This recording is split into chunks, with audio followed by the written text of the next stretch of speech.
श्री स्वामी समर्थ.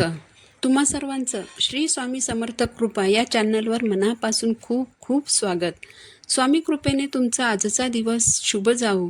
स्वामी महाराज तुमच्या सर्व चांगल्या इच्छा पूर्ण करोत हीच स्वामींचरणी प्रार्थना करते आणि आजच्या व्हिडिओला सुरुवात करते. 6 मे रोजी आलेली आहे स्वामी महाराजांची पुण्यतिथी. आपण प्रकट दिनानिमित्त भरपूर सेवा केल्या आहेत. आता आपल्याला स्वामी पुण्यतिथीनिमित्त सेवा करायच्या आहेत. कित्येकांनी 21 दिवसांच्या सेवेला 16 एप्रिलपासून सुरुवात केलेली आहे. पण कित्येक महिला भगिनी अशा आहेत ज्या नोकरी सांभाळून घर सांभाळतात. त्यांना स्वामींच्या सेवा करण्यासाठी वेळ काढणं शक्य होत नाही. काही महिला तर अशाही आहेत ज्यांना ऑफिसचं काम, घरचं काम, मुलांचं काम ही सर्व कामं करण्यासाठी 24 तास अपुरे पडतात. अशा सर्व महिलांना स्वामी चरित्र सारामृतचं पठण करणं अथवा श्री स्वामी समर्थ या षडाक्षरी मंत्राचा 11 माळी जप करणं किंवा 11 वेळा तारक मंत्र म्हणणं या सेवा करणं शक्य होत नाही. अशा सर्व महिलांना मी आजच्या व्हिडिओमध्ये अगदी 5 मिनिटांची प्रभावी सेवा सांगणार आहे. तर यासाठी तुम्ही व्हिडिओ शेवटपर्यंत पहा आणि चॅनलवर नवीन असाल तर चॅनलला सबस्क्राईब जरूर करा. तर ज्यांना स्वामी चरित्र सारामृतचं पठण करणं शक्य नाही त्यांनी उद्यापासून 11 दिवस आता मी ज्या सेवा सांगणार आहे त्या सेवा करायच्या आहेत. स्वामी महाराजांच्या सर्वच सेवा या प्रभावी आहेत. तुम्ही स्वामी महाराजांच्या कोणत्याही सेवा केल्यात तरी स्वामी तुमच्या अडचणी दूर करणारच आहेत. तुमची कोणतीही अडचण असो स्वामी ती अडचण 100% दूर करतीलच. कारण स्वामी महाराजांना अशक्य असं या जगात काहीच नाही. मात्र स्वामींची कोणतीही सेवा सुरू करण्यासाठी तुमच्याकडे स्वामींची छोटीशी का होईना मूर्ती अथवा फोटो असणं आवश्यक आहे. तर तुम्ही पहिली जी सेवा करू शकता ती म्हणजे तुम्ही स्वामी स्तवन वाचू शकता. स्वामी स्तवन वाचायला फक्त आणि फक्त अर्धा मिनिट लागणार आहे. हे स्वामी स्तवन तुम्ही रोज 11 वेळा म्हणू शकता. स्वामी स्तवन असं आहे: नाही जन्म नाही नाम नाही कुणी माता पिता, प्रकटला अद्भुतसा ब्रह्मांडाचा हाच पिता, नाही कुणी गुरुवर स्वये हाच सूत्रधार, नवनाथी आदिनाथ अनाथांचा जगन्नाथ. हे स्वामी स्तवन खूप खूप छान आहे. या स्वामी स्तवनमध्ये स्वामींच्या प्रकटण्यापासून ते स्वामींच्या प्रज्ञापुरी स्थिर होण्यापर्यंतचं वर्णन आहे.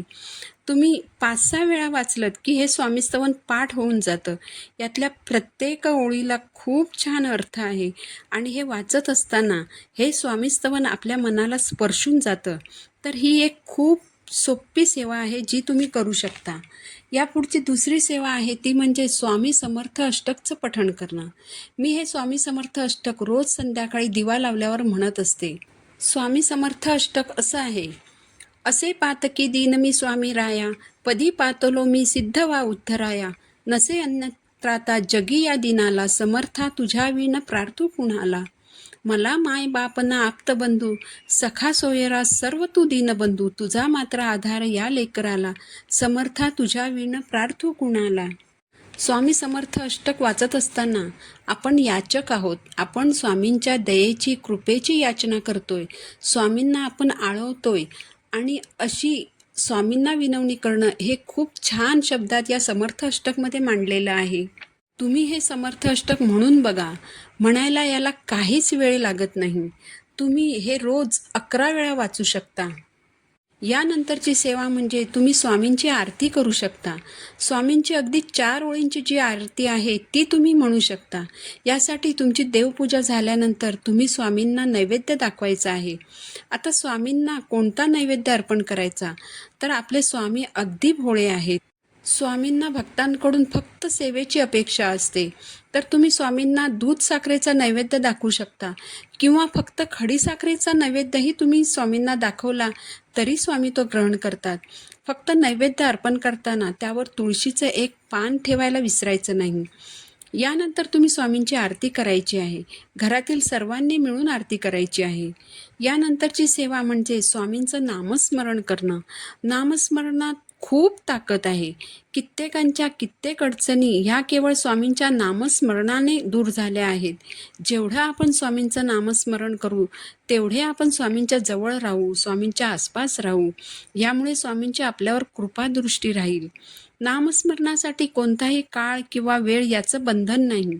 तुम्ही तुमची घरातली कामं करता करताच स्वामींचं नामस्मरण करायचं आहे. तुम्ही दिगंबरा दिगंबरा श्रीपाद वल्लभ दिगंबरा या मंत्राचाही तुमची कामं करत असताना जप करू शकता. किंवा तुम्ही श्री स्वामी समर्थ जय जय स्वामी समर्थ या मंत्राचाही तुम्हाला जमेल तसा जप करू शकता. तुम्ही अवधूत चिंतन श्री गुरुदेव दत्त या मंत्राचाही जप करू शकता. या सर्व सेवा खूप खूप प्रभावी आहेत. स्वामींच्या पुण्यतिथी निमित्ताने आपल्याला पुन्हा एकदा स्वामींच्या सेवा करायची संधी मिळाली आहे. आपण ज्यावेळी स्वामींच्या सेवा करतो तेव्हा आपल्याभोवती एक संरक्षक कवच तयार होत असतं, जे आपलं संकटामध्ये रक्षण करतं. तुम्हाला सर्वांनाच माहीत आहे की अशक्य हे शक्य करायचं सामर्थ्य हे स्वामी महाराजांमध्ये आहे. जे भक्तांच्या नशिबातही नाही तेही भक्तांना द्यायचं सामर्थ्य महाराजांकडे आहे.